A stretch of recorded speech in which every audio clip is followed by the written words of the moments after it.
Welcome to DC Shmooze with OU Advocacy. We're getting to know some of our nation's elected leaders and learning about their policy goals. Join us as we dive in. Hi, I'm Nathan Diamond with the OU Advocacy Center, and I'm honored to be sitting here with Congressman Jake Auchincloss of Massachusetts. It's good to be with you. Thank you so much for spending a little bit of time with us. Please introduce yourself to the Jewish community around the country that might not know you from Massachusetts. Absolutely. My name is Jake Auchincloss. I am in my second term representing the Massachusetts 4th in Congress. Massachusetts 4th has the inner suburbs of Boston, Newton, Brookline, Wellesley, Needham, as well as some of the gateway cities on the border of Rhode Island, Fall River, Attleboro, Taunton. It's a tremendously diverse district geographically, economically, and I am on the Transportation, Infrastructure, and Financial Services Committees as of last Congress. Still waiting to see what I'm put on this Congress. And grew up in Newton, Massachusetts. And I'm one of the few Jewish members of the House of Representatives. Well, thank you. And Newton has a really vibrant Jewish community. It's had a storied Jewish community for so many years. Is there a particular anecdote from your youth or young adulthood that you'd like to share with the community, that's particularly resonant to you? It's less so an anecdote and more an ethos that I grew up in. As you said, Newton has a vibrant Jewish community, as does Brookline and Sharon, in particular, two other cities and towns in my district. My mom grew up in the Brookline Jewish community. I grew up in the Newton one, so I'm all familiar with both.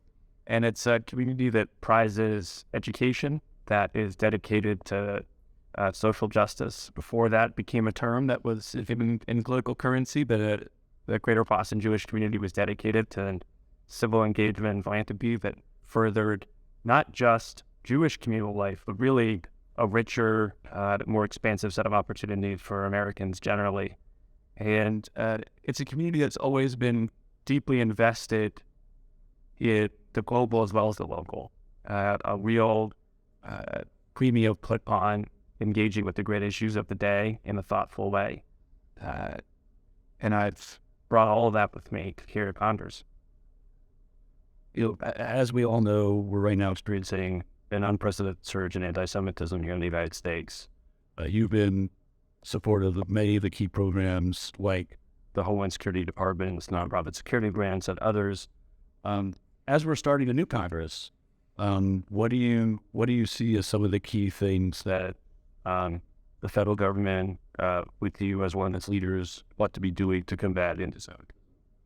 Continue to advocate for the authorization and appropriation behind the nonprofit security grant funds. Jews and all Americans deserve to feel safe in their places of worship and in their third places throughout the entirety of their civil life. Continue to advocate for the executive branch to use its convening power, its regulatory power, and its platform to raise awareness of and combat anti-Semitism. I helped lead a letter to the Biden administration calling for an interagency anti-Semitism task force. The Biden administration has responded by so doing and really elevated the conversation, I think, in a helpful way. We've got to discuss and dissect what's happening to help mobilize the resources to prevent it. And then also, as a Jewish member of Congress, willing to forcefully condemn anti-Semitism in both parties. I think that's critical, is that you lose credibility when you make it a partisan issue. It's not a partisan issue. It's unacceptable regardless of who's doing or saying it, and I have demonstrated that I will condemn it regardless from who it originates. Which we really appreciate. You're doing that in your leadership. We're also at a moment where a new government has taken office in Israel.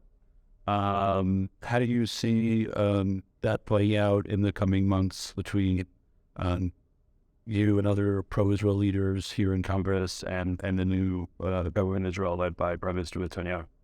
Well, I welcome Prime Minister Netanyahu's commitment to the Abraham Accords. It's a commitment that I share. I want to see the Abraham Accords strengthened in terms of security cooperation with the Defend Act and Middle Eastern air defense. I want to see it strengthened in terms of economic and diplomatic ties, cultural exchange, between civilians as well as between government officials. Israel has a tremendous amount to offer to the region in its own vibrancy and technological success. And I want to see them merged as well. If Saudi Arabia wants to join the Abraham Accords, that is a an aspiration we should encourage, although we should be stringent in what we expect in return in terms of their opening of their own civil society, in terms of their affordances of civil rights to women, in terms of their work to quash Wahhabism and zealotry that they've supported overseas for decades. So Saudi Arabia has significant work to do, but if they want to strengthen and join the Abraham Accords, if they want to work with Israel in preventing the Iranians from becoming even more of a regional destabilizer, I think that's to be welcomed. But it's got to be built on a firmer foundation of shared values. Thank you so much. Thank you for spending a little bit of time with us.